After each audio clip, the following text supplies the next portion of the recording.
devoción. A ti tierra bendita de amor.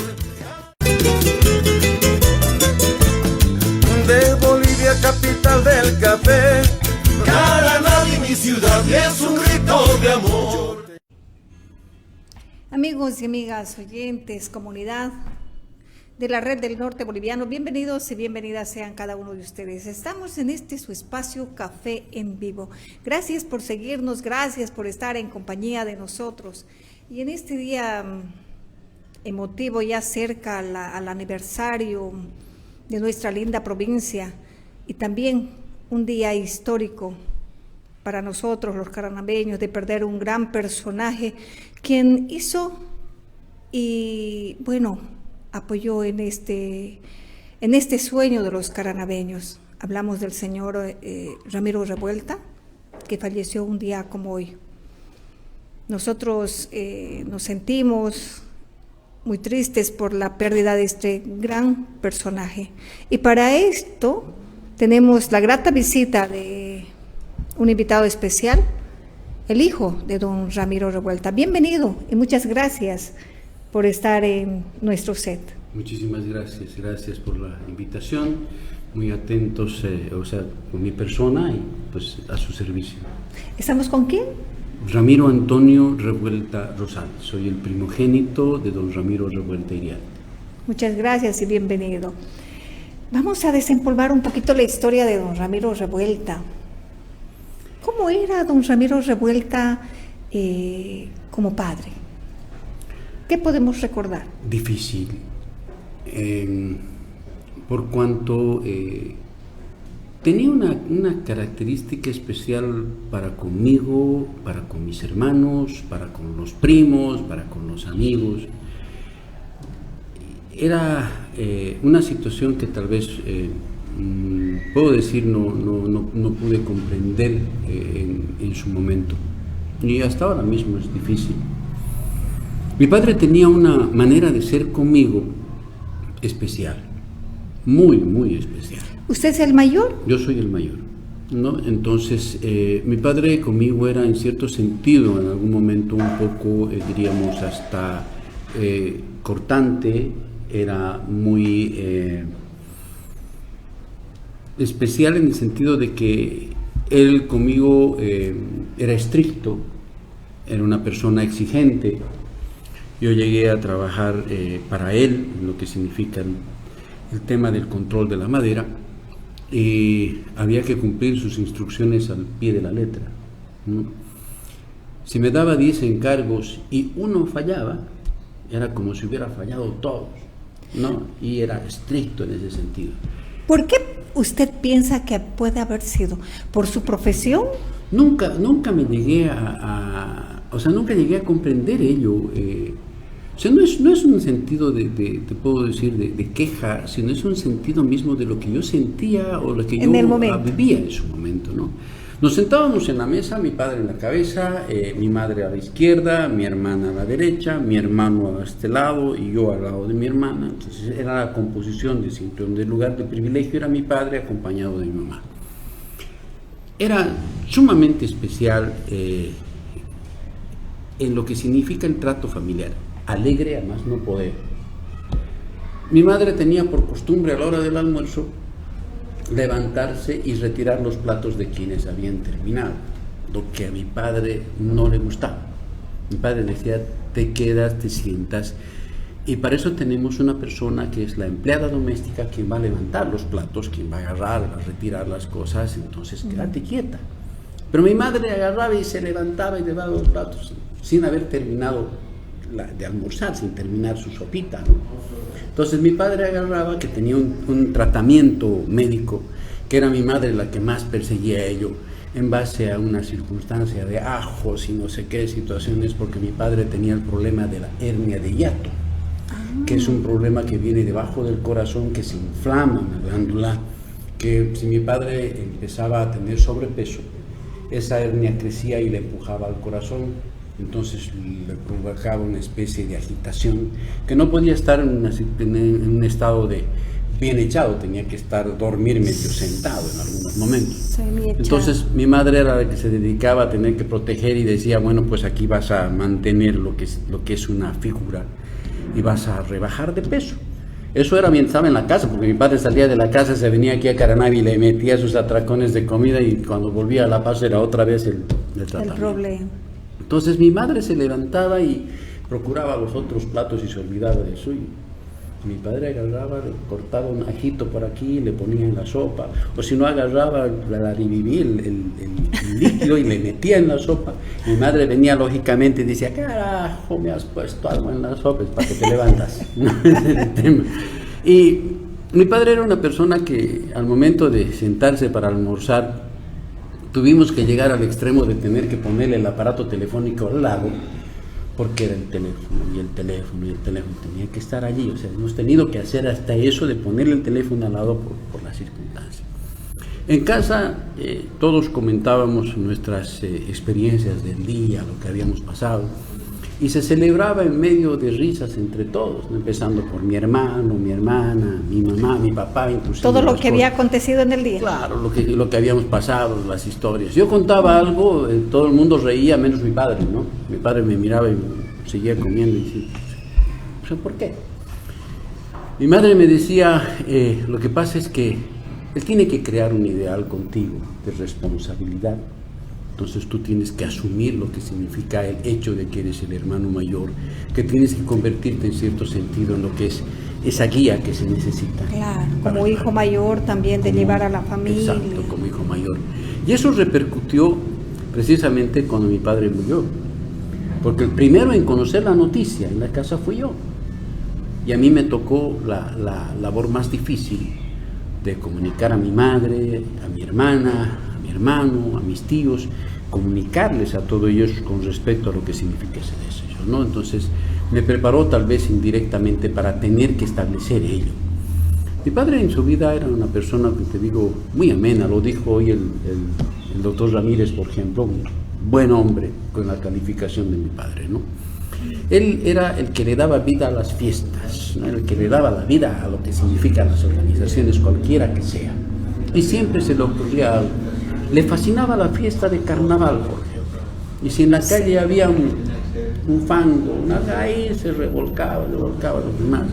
Teníamos en la casa la piscina, no era grande, una cosita pequeña, pero se organizaba una comparsa de baile que daba la vuelta por todo el pueblo y llegaba a mi casa y la entrada era directa a la piscina. El problema después era para mí, porque la piscina era limpia y cuando se iban todos era un solo de lodazal, el agua era turbia. Y teníamos que entrarnos así mismo a la piscina, al agua. ¿Por qué? Porque había gente que hacía caer la billetera, el anillo, los relojes, plata. Entonces entrábamos y teníamos que sacar todo eso. Claro. Al día siguiente, 2 días después, venían y decían, no me he encontrado mi billetera, en este caso no había mi reloj, y teníamos que colgar todas las cosas ahí para poder... Para que reconozcan. Sí, era una situación de una historia tan divertida, tan de pueblo, ¿no? Que me acuerdo, no sé si se acuerdan mucha gente de nuestro amigo Cosi, por ejemplo, Telles, no sabía nadar. Y el tema es de que al entrar a la casa, él se entró a la casa, no fue a la piscina, se entró a la casa y se agarró de una silla de madera, pero era ni quien lo afloje, y agarrado de la silla. No se hicieron problema, lo levantaron silla y todo, lo botaron a la piscina. Y el tema es que lo botaron a la piscina y nadie más se acordó de él. ¿Y dónde está el Cosi? Había estado en el fondo, ¿no? Y nadie se daba cuenta. Cuando lo sacaron, el tipo era... ¿Qué le faltaba el aire? Más bien no lo ahogaron, ¿no? Pero eran parte de lo que significa esa historia. Todo sano, no había una circunstancia en la que digan este no puede participar o aquel es de otro estrato social, o que no. Todos vivían la fiesta, todos la compartían. Había un grupo que se consideraba, podríamos decir, como una situación de familia, que la componían precisamente don Mario Landívar, doña Emma Landívar, pasando por lo que significa don Huguito Castro, pasando por lo que es específicamente doña Irmita Landívar, sí, que era un grupo en realidad homogéneo, una circunstancia que buscábamos, inclusive el hecho de encontrar, o sea, buscaban ellos un afán de encontrarse, y el centro de reunión era la casa de doña Irma, donde todos se conjuncionaban, ¿no? Estaban allá reunidos, además de ello, gente de ese entonces que se buscaban unos a otros y se juntaban, ¿no?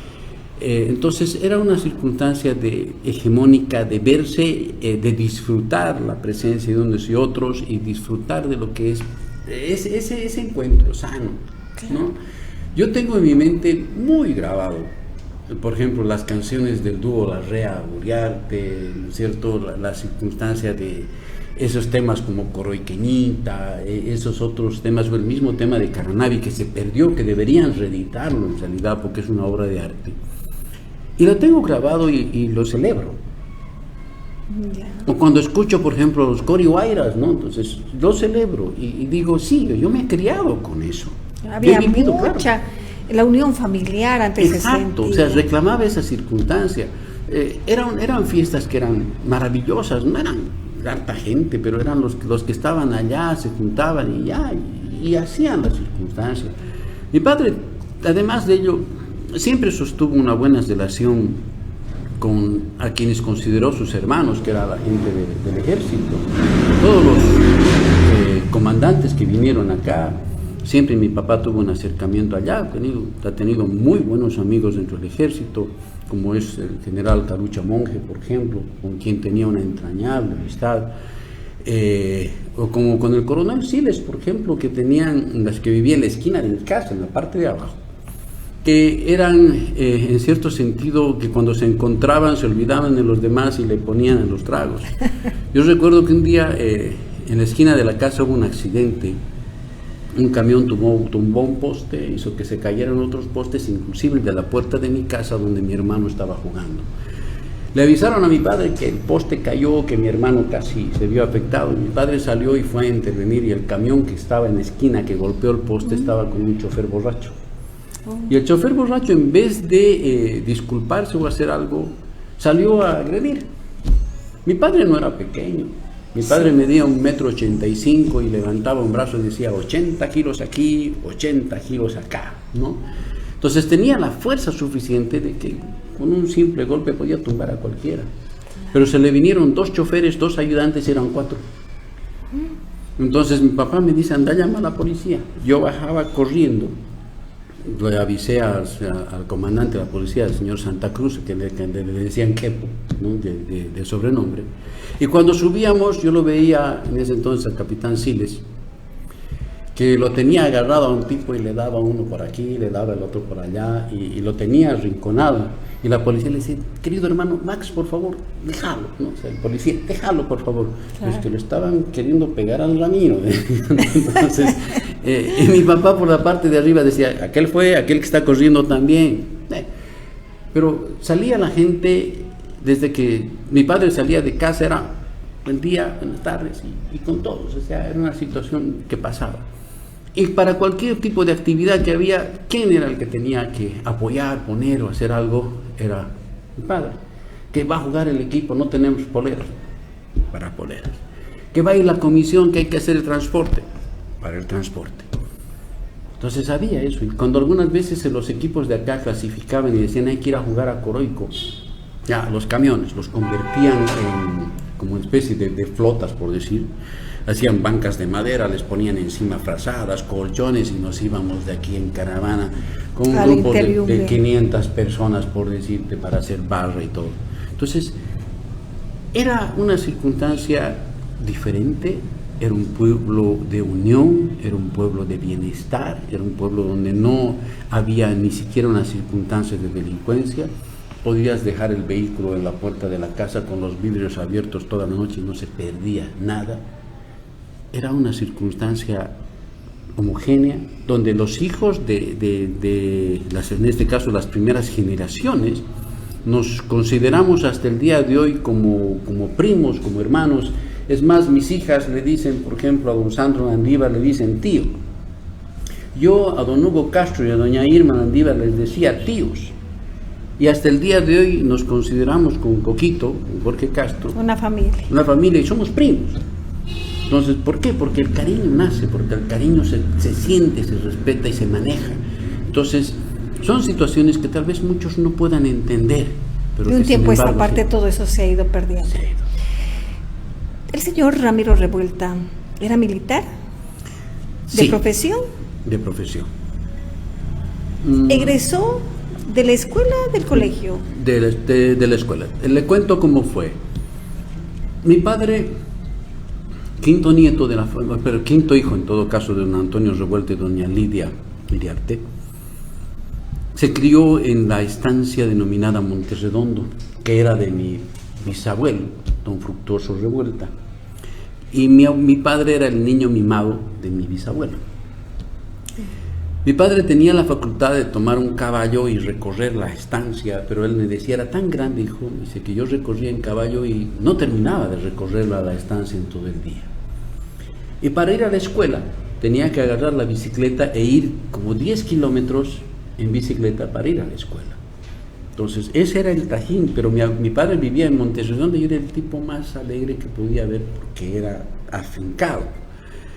En ese entonces sabía lo que significa el pongueaje y esas situaciones, pero mi padre me dice que mi bisabuelo lo que le inculcaba era, primero, la gente que trabaja con la mano, la tierra, es la que más respeto merece.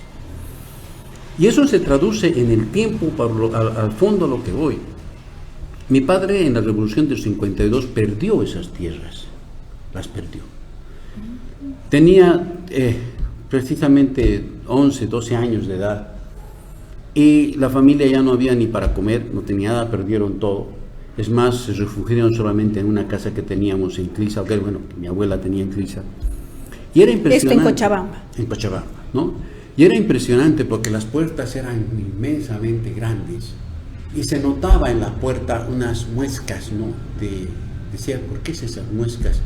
Y eran las muescas que hicieron algunos campesinos que venían de la parte de Tolata, Cochabamba, que atacaron la casa de mis abuelos y querían abrirla. Y eran muescas de hachas, de machetes, pero no tumbaron la puerta. No tumbaron porque apareció la gente de Monterredondo, la propiedad de mi bisabuelo, que vino, protegió la casa y repelieron el ataque, pero perdieron la tierra. Mi padre no tuvo más alternativa que decir, bueno, ¿qué hago? No puedo continuar en el colegio y ¿qué voy a hacer? Se presentó a la escuela de sargentos. En Cochabamba. En Cochabamba. 12 años de edad y presente ahí. Él dice, me sacaban la mugre, nos torteaban, nos hacían trotar, nos torturaban un poco más. Y un chico de 12 años tener que soportar ello que estaba, en este caso, dedicado a chicos de 18, 19 años.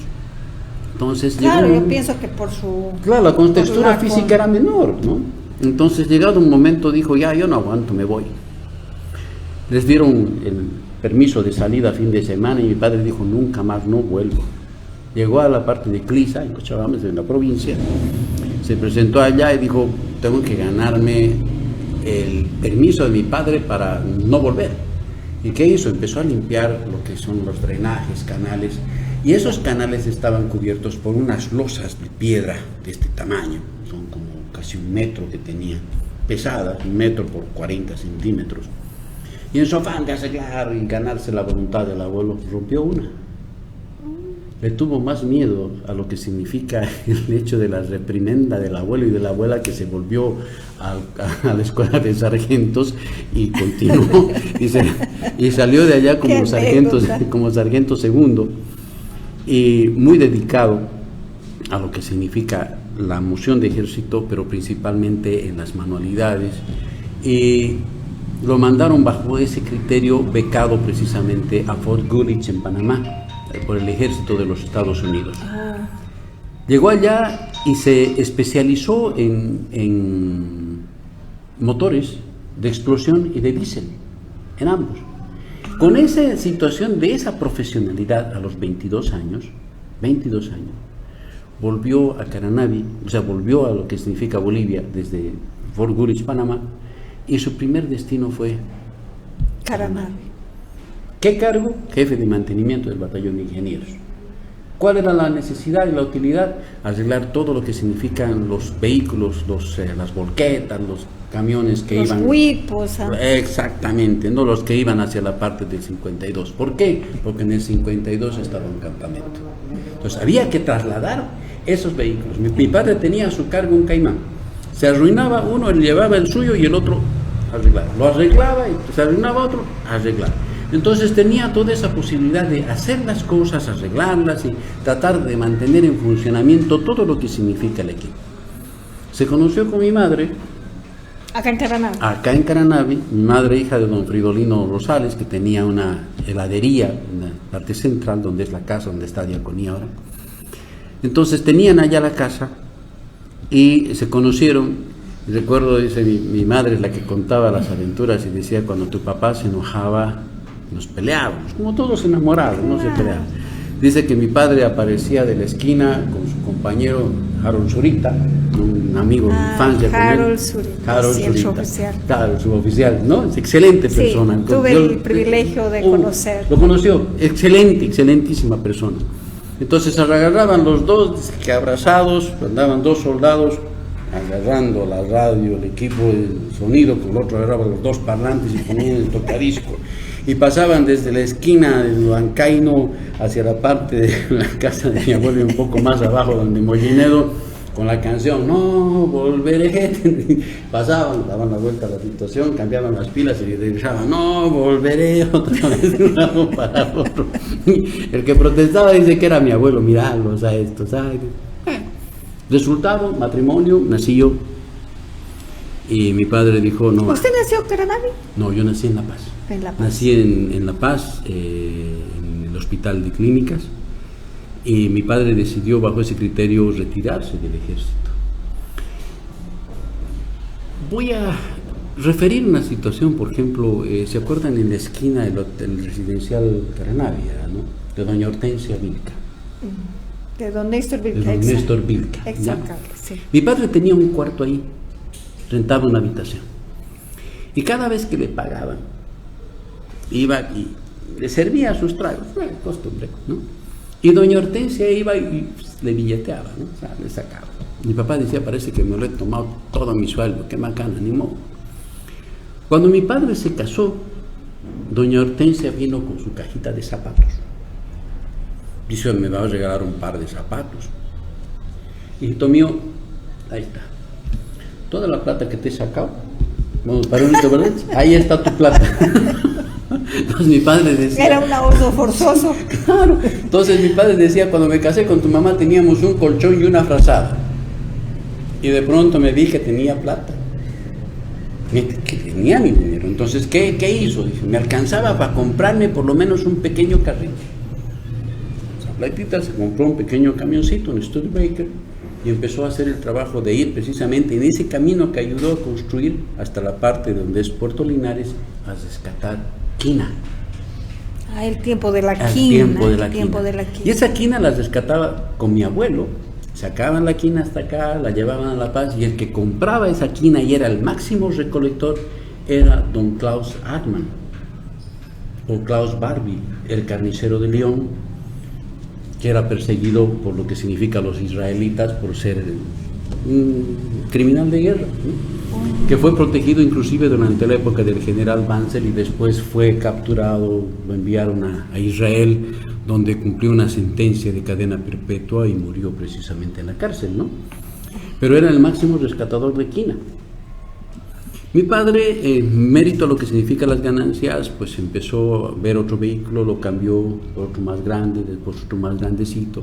Se compró un camión GMC, un anaranjado, que no tenía escape, y cuando mi padre encendía el motor, todo el pueblo sabía que iba a viajar, y era una bulla, ¿no? Y era el más seguro para llegar. Entonces la gente dormía por las inmediaciones porque se va a despertarse don Ramiro y hay que subirse al vuelo al camión. Entonces ese camión salía y era lleno de gente, y así mismo se iba a la ciudad de La Paz. Yo vivía en La Paz mi infancia, pero no conocía a mi padre. Mi padre se dedicaba tanto a la situación de trabajar que cuando entraba de La Paz, llegaba al campamento, la Sierra de Enero, hacía el rodeo de troncas, las trasladaba hasta la sierra, y mientras cortaban la madera él dormía. Mientras cargaban el camión él dormía. Cargado el camión se iba a la ciudad de La Paz, dormía mientras descargaban y se volvía otra vez. O sea, ese era su fondo. La casa casi no. Llegaba a la casa en la ciudad de La Paz a veces a las 8:30, 9 de la noche, y entraba un hombre grandote, barbudo, con un overol más sucio que el sucio. Y era mi papá. Yo chico, identificado con él, lógicamente que lo recibía con todo el amor del mundo. Claro. Y Pero cuando me despertaba... la falta sí de... La falta del de afecto, acercarse y decir, a ver, mi papá, ¿no? de Mi darle papá un se quedaba. abrazo. Claro, yo dormía tranquilo y en la mañana decía, ahora sí voy a estar con mi papá, y mi papá ya no estaba, ya se había ido. Entonces, dedicaba su vida a lo que significa precisamente el hecho de tener que trabajar. O sea, era un hombre que trabajaba matiné, tarde y noche, era un hombre que Muy ocupado. muy ocupado. Hizo la posibilidad de que en base a ese trabajo precisamente los del aserradero le llegaran a deber un determinado monto de dinero y le pagaron con la mitad del aserradero. Y la idea era, ¿qué hago para comprarme la otra mitad? Mi abuelo era una persona determinadamente pudiente, por lo que trabajó por las minas rescatando oro. Entonces compró la otra mitad y crearon el aserradero Sandra, o sea, con el nombre de mi hermana que nació 2 años y pico después que yo. Entonces hicieron ello y crearon la empresa. Se dedicaron a la misma, la tecnificaron, compraron más camiones, compraron más tractores. Entonces hubo una situación bastante favorable. Y con el tiempo lo que hizo mi padre fue decir, ya, hasta ahí nada más, vamos a romper la sociedad. La rompieron. Y lo primero que mi padre dijo es, necesito hacer algo que rinda en cierto sentido homenaje a lo que yo llevo dentro. Nunca olvidó la propiedad de mi abuelo, de mi bisabuelo. Esa propiedad se llamaba Monte Redondo. Entonces mi padre puso a su aserradero Monte Redondo. Esa fue la dedicación de mi padre a ello, y dedicó específicamente su trabajo a lo que significa el aserradero como tal. Esa fue su dedicación. Se quedó ya de prepo en la situación de él solo y empezó a la por situación vida en de Caranavi. Desde que quedó Caranavi ya no dejó más las cosas. Hizo más de 500 kilómetros de aperturas de caminos. Las escuelas desde Pachamama, pasando Pachamama, subiendo Juan del Valle, al frente inclusive, no me acuerdo el nombre de la colonia Achiri, subiendo la parte de lo que significa el sector barrial, bajando Juan del Valle, Quillani, en la parte de lo que es Río Mercedes, hay tantas comunidades, en todas ellas creó escuelas. Ha ido aperturando caminos. Y creó escuelas. Oh. Escuelas y campos deportivos. Y además de eso contribuyó en lo que significa los sistemas de agua. O sea, hacían tomas de agua y trataba hasta las mangueras, todo eso para que puedan tener la situación de agua. Nunca les hizo faltar esa circunstancia. Y había una característica de mi padre. Si tenía que subirse al campamento, lo primero que hacía, iba a la tienda y se compraba su bolsa de dulces, chupetes, ¿no? Y con eso arrancaba. ¿Y para qué eran los chupetes? A partir de lo que significa pasando lo que es el sector barrial, ¿ya? Hacia lo que es Juan del Valle, en todos los lotes era dulce para ti, los niños. Tío, dulces para todos. Recuerdo una vez en Juan del Valle, llegamos, era en la mañana, lógicamente los niños no estaban en sus casas, estaban en la escuela. Y decía, no hay mis sobrinos, ¿qué habrá pasado? Muchos no sobrinos. Hay los sobrinos. Sí. Llegamos al lugar donde está la escuela, en Juan del Valle. Le digo, tus sobrinos no están porque están allá, en la escuela. Y míralo, y el profesor en la puerta que el rabbi no los dejaba salir a los niños. ¿Quieres ver? Agarró un chupete por la ventana. Y esos niños pasaron por encima del profesor todo. Y decían, ya, a ver tú, no te has lavado la cara, vaya a lavarse. Y los niños, era la chorrera, no carajo. Y volvían, ya está, todo mojado, toma tu chupete. Como premio. Como premio, ¿no? Y eso después se transmitió a mi persona, porque cuando yo me hice cargo de ello también repetíamos la misma situación, que no la creé yo, sino que era la continuidad de eso. Mi padre tenía una situación de colaboración. Teníamos un cuidador en casa, que era un miembro de la colonia, que tenía un cuartito a la salida, es en la puerta casi de la casa, un cuartito, vivía ahí. Para una fiesta de agosto le habían robado su frazada, que era lo único que tenía. Viene llorando dentro de la casa y dice, don Ramiro, me han robado mi frazadita. Mi papá me mira y me hace la seña y me dice, así, toca, me dice, dale esta frazada. Nosotros podemos comprarnos otra, él no. Dale. Bueno, yo agarré la frazada, la doblé, me fui, la entregué. Mi madre me miraba y me decía, ¿qué estás haciendo? Lo tomó mi madre como que hubiera sido un desprendimiento mío. No fue así. Eso fue instrucción de mi padre. Yo no podía disponer de las cosas de ellos, pero mi padre me dijo, dale, necesita. Un hombre muy desprendido. En todo el sentido. Si mi papá tenía que sacarse la camisa para darle a alguien, se la daba. Era una persona que respetaba lo que significa la necesidad de los demás y decía, son circunstanciales. Eso sí. No van a estar toda la vida en esa condición.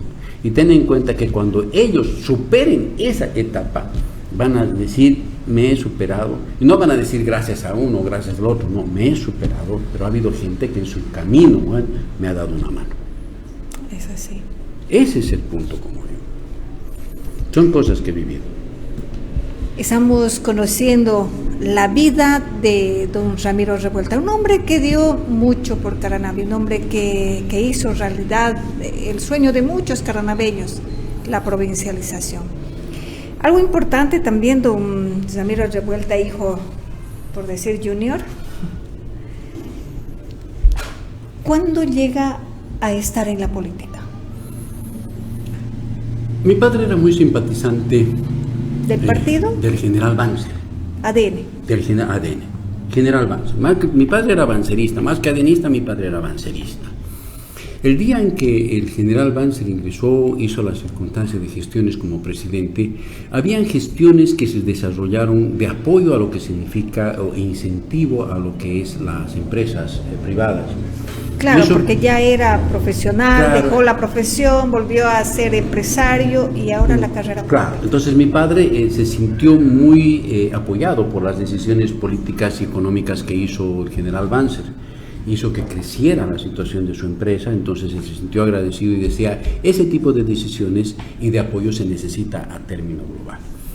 El momento que cayó el general Banzer, cuando fue derrocado, yo miraba a mi padre derramaba lágrimas y decía, qué frustración, cómo acaban con la situación de un progreso y de un desarrollo. Simpatizante del general Banzer, cuando hizo su partido como ADN, ya, resulta ser de que lo impulsaron a él para que pueda nominarse políticamente porque tenía mucho carisma, había mucha gente que lo quería, que lo apoyaba. ¿Esto hablamos por qué año más o menos? No recuerdo bien debe ser más o menos por el año 82, 83 más o menos, que fue la situación que empezó a haber. Pero fue una sorpresa el hecho de que, siendo mi padre una persona que podía, quién sabe por el apoyo, la situación popular, podía ser alcalde, no ganó. La sorpresa fue mayúscula. Mi padre inclusive quedó medio decepcionado y decía, pero ya tanto apoyo, y bueno, que sea la decisión de ellos, ya. Yo dije, ya se decepcionó, no va a pasar nada. ¿Cómo que no pasó? Siguió en lo suyo, siguió apoyando, viendo las cosas, hasta que vino en una presentación política, vino el general Banzer acá, se presentó en la plaza. Y en la plaza mismo dijo, no, el general Banzer, dirigiéndose ante la gente, he visto gente que aquí apoya y me han dado una sugerencia, dijo. Ramiro, por favor, dijo, vos vas a ser diputado, vas a ser mi diputado. Y lo cumplió. Lo nombró como diputado, no en una situación directa, sino como diputado suplente por los Yungas. Siendo diputado suplente, o sea, ya vimos en las elecciones y ganaron precisamente, mi padre ya fue como diputado suplente, y la primera labor... ¿Por este sector o por Cocho? Por este sector. Por ese sector. Claro, es que ya estaba representando a los Yungas. Y una de las primeras labores que le dieron fue precisamente el hecho de que sea presidente de en este caso de los diputados por la paz. Él era presidente. Entonces ha sido diputado suplente por los Yungas, por este sector de los Yungas, y fue presidente además de ello de lo que significa la circunstancia de los diputados del Departamento de la Paz. Entonces empezó a generar lo que significa una situación de trabajo. Yo pude hablar con la señora Emma Obleas, viuda de Torres, la que fue esposa de don Juan José Torres, presidente de la República. Y ella decía, muy buen amigo, a mí me ayudó a hacer esto, estábamos trabajando en tal proyecto, trabajando en tal ley. Entonces siempre andaba en ello. Claro. Había otras personas en su momento, como don Guillermo Fortún, por ejemplo, y Titos de Vila, ¿no? Diputados y senadores de ese entonces, claro, que fue ministro. Y gente que lo conocía y lo apreciaba mucho. Entonces se rodeó de una circunstancia buena. Y ahí un día me dice, voy a hacer que Caranavi sea provincia. Tenía cierta situación de duda, un grado de incredulidad, decía, ¿cómo lograr que sea provincia? ¿Sobre qué base? ¿No? Yo no conocía que don Leonel había propuesto en su momento una provincia, pero un poco más, claro, más grande, proyecto, ¿no? un proyecto más amplio, más... Sí, entonces mi papá me dijo, ya hay un proyecto, pero lo estoy trabajando. No lo compartió ni con la familia, no lo compartió a nivel político ni nada, sino que lo hizo un trabajo más cerrado, muy personal, donde lo cogió a Guillermo Gemio, a Ediberto Solís, el amigo Chivo, al profesor Juan Anzoleaga y algunos otros más, como Iris Málaga y ese entorno, y les dijo, este va a ser el proyecto, necesito que vayan a tales colonias y se firmen los acuerdos para que podamos tener una delimitación territorial sin obstaculización. Por eso es que el proyecto de provincialización es de este tamaño, sí, ¿no? Y cuando la presentó aquí en la alcaldía, ustedes han visto cuando la presentó. Sí. Entonces, ese es un trabajo. Hoy día don Humberto decía, don Ramiro nos sorprendió porque nos trajo con que ya habíamos ido a la situación de provincia. O sea, claro, había un cambio ya más... Claro, en parte era una situación de verdad, pero ¿qué sucedió? Cuando se hizo la situación de la fusión, cuando se dijo ya Caranavi va a ser provincia y faltaba solamente la firma del presidente, cuando se sancionó la ley, ¿qué es lo que sucedió? Hubo un revuelo general. Como les decía hoy día, se contrató gente de fuera para que griten por lo menos viva Caranavi y se apruebe la ley. En el Parlamento. Claro, en el Parlamento. Sí. Se sanciona y los únicos que estaban eran mi padre, mi madre, yo. Había la situación de que además estaba Lidio Roberto Mamani y algunos otros dos más allá, y los demás, los que gritaban viva Caranavi, era gente que ni siquiera habíamos visto en nuestra vida, ¿no? Y que hicieron precisamente posible ello. Una vez que se sancionó, me llovían las llamadas telefónicas y decían, tu papá, ¿dónde está tu papá? Está viajando ahora, ¿a qué hora va a estar en Caranavi? Está yendo a tal hora. ¿Qué fue? Que estaban organizando lo que significa un grado de recepción. Hay un video que no deja prácticamente que yo pueda mentir, porque cuando mi padre llegó... Es cuando se promulgó en la Cámara de Diputados. Antes. O sea, cuando se dice la sanción, la promulgación tiene que ser por el presidente. Sí, ¿no? pero se aprueba en la Cámara de Diputados. Se aprueba en la Cámara de Diputados y en la Cámara de Senadores, ya éramos provincia. Sí. Pero faltaba que el presidente del visto rubrique, ¿no? Entonces se vinieron con ello acá. Y está por eso precisamente lo que les digo, lo que históricamente se ve en ese video de la entrada a Caranavi, con esa gran cantidad de gente que apoyaba, que llega a Caranavi, dan la vuelta a la plaza, ingresan a la alcaldía. Don Ramiro Revuelta, cortarle esto y decirle, por favor, nos pudiese facilitar para que nosotros también podamos, o sea, ser partícipe de este momento tan emotivo, pero para darle también a conocer a nuestra ciudadanía, porque hay muchas versiones no contadas, como las de ahora. Son puntos que hijo Ramiro Revuelta lo está contando, y como hay video, pues lo vamos a poder... Claro, yo les voy a pasar. Lo que pasa es que yo me vine un tanto apurado después de una audiencia que tuve y me salí rápido. Yo tengo el video en mi computadora original, que fue captado en sistema VHS, donde tiene inclusive algunas pequeñas fallas, donde se ve inclusive la reunión y el cabildo que tuvieron en la plaza principal, donde estaba nuestro amigo Ediberto Solís y toda la gente, donde se organizan. Después están las palabras del honorable Lucio, el senador Lucio, que decía, ya Caranavi es un hecho de que es una provincia. ¿Qué es lo que falta? Solamente hacer esto, se va a aprobar acá y lo pasan al presidente. ¿Quién era el presidente? Era don Víctor, ¿cómo se llama? Don Paz Zamora, ¿no? Sí, Víctor Paz Zamora. Entonces lo que tenía que hacer era precisamente Jaime Paz, ¿no? Lo que tenía que hacer era firmar, pero se negó, no quiso hacer, Sí. ¿no? Entonces ahí viene la circunstancia, como digo, de esa marcha que hizo que todo el pueblo se volteara, porque era una gran cantidad de gente. Había Y la ahí unidad en centro. Había los estudiantes, había autoridades, inclusive estaba acompañado por el señor Zapata, que era el presidente que era el representante de la Cámara, de la gobernación en todo caso, ¿no? Y que acompañó a ese sector, están allí. Ustedes tienen inclusive fotografías de él cuando están en el palco. Sí. Ahí fue donde se dio lectura a la resolución que lo nombra como hijo predilecto, el primer hijo predilecto ya de la provincia de Caranavi. Sin ¿no? serlo. Exacto, o sea, sin ser provincia, ¿no? Pero ya había. Y ahí fue donde precisamente ocurre uno de los actos más simbólicos, pero más representativos, Más más emotivos sí. realmente, cuando doña Irma Landívar de Castro le coloca a la banda como hijo predilecto de Caranavi ahí el sí. discurso. Y la presentación, además de ello, ante las autoridades, dice, este es mi trabajo. Lo dijo hoy día precisamente Humberto Villalobos, este es mi trabajo. Aquí termina lo mío. Les toca a ustedes. Por favor, háganlo. A una situación más íntima y más familiar, en la casa de doña Irma Landívar precisamente, se volvió a hacer ese acto, cuando se lo presentó a quien era alcalde en ese entonces, don Mario Federi, que se le entrega la documentación. Don Néstor Vilca. Don Néstor Vilca, perdón, y presidente del Consejo Mario Federi. Exactamente, sí, gracias por la corrección.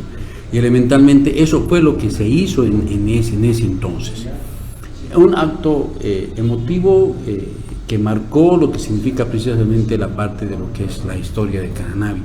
A partir de ese suceso ya viene lo luctuoso, ya viene lo que significa lo frustrante, la pena, que inicia, podríamos decir, cuando mi padre recuperó Monterredondo. Mi padre me dice un día, estuvimos en Cochabamba, y me dice,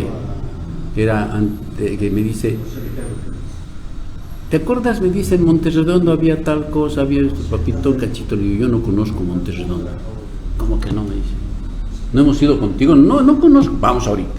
Nos fuimos a Monterredondo. Desde Cochabamba, directo. O sea, de Clisa me llevó por el campo, yo nunca había conocido lo que era Monterredondo, me lleva y siempre me hablaba y me decía la casa de Hacienda, que al centro hay un ciruelo, que el ciruelo era del bisabuelo, que le rociaba con agua alrededor para que nadie entre porque se embarraban y descubría quién iba a robarle los ciruelos.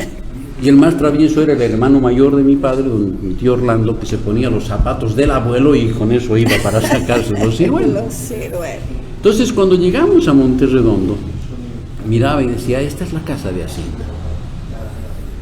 Unas puertas grandes, ¿no? Había un pozo en la parte de afuera. Nos acercamos, golpeamos la puerta y salió una señora típica cochabambina, con la falda, la polerita corta, pero tremenda mujer de grandota. Y dice, mi papá, ¿nos puedes permitir que veamos la casa? Y la señora le contestó y le dijo, ¿te la quieres comprar? Y en quechua, yo no sé cómo, pero lo entendía, ¿te la quieres comprar? Yo a mi papá era, o sea, pues, dale. Claro, la oportunidad. Claro, entonces mi papá le dice, pero ¿puedo? Le dice, para ver la casa.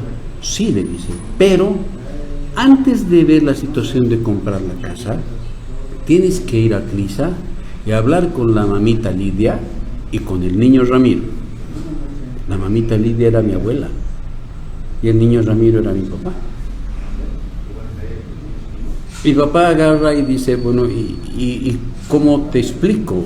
¿Qué hago? Y aparecieron dos personas mayores, ¿no? Que se acercaron a nosotros y saludaron muy amables. Y la señora le dice, ¿quiere comprar la casa? Ya les he dicho que primero tienen que hablar con la mamita Lidia y con el niño Ramiro. Y mi papá dijo, yo soy Ramiro. Yo soy el niño Ramiro. Te muestro mi tú eres el niño Ramiro. La señal de respeto, o sea, no, lo que yo recuerdo, y les cuento lo que significa ello. El hombre agarró, besó la mano de mi padre y se hincó. Mi padre se sintió sonrojado, lo levantó, le dijo, no hagas eso, no hagas. Niño, le dice, esta es tu casa, es tuya, recuperada. No se habló más. Entramos a la casa, pude ver el ciruelo del que tanto me habló mi padre. Un ciruelo antiquísimo, que hasta el día de hoy sigue. Entramos a los salones que tenían un empapelado traído de Francia y qué sé yo, que se estaba derrumbando. ¡Qué historia!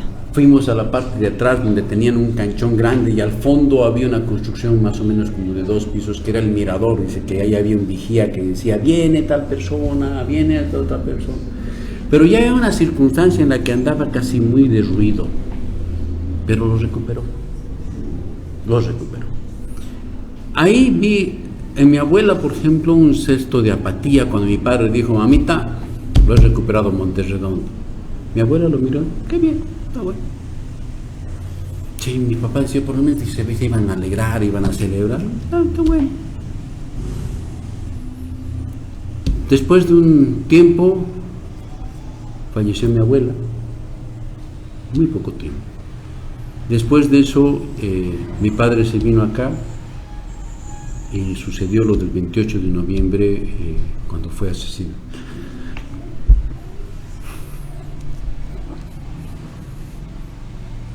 Cuando llegamos, ¿no? Al kilómetro 7. Sí, Vamos recordando la historia de quién fue don Ramiro Revuelta. Una pausa. Nos esperan que ya volvemos con más. Y esto es Historia por Café en Vivo, por la red del norte boliviano.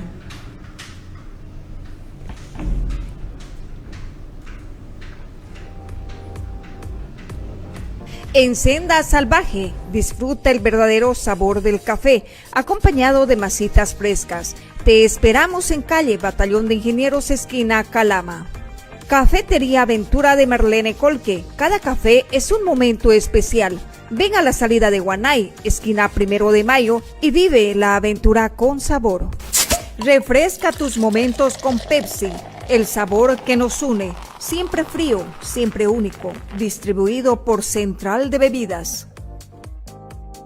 Donde quiera que estoy, pues tus hijos en la lejanía te añoran y están siempre pendientes de ti y pronuncian tu nombre con orgullo y devoción. A ti tierra bendita de amor.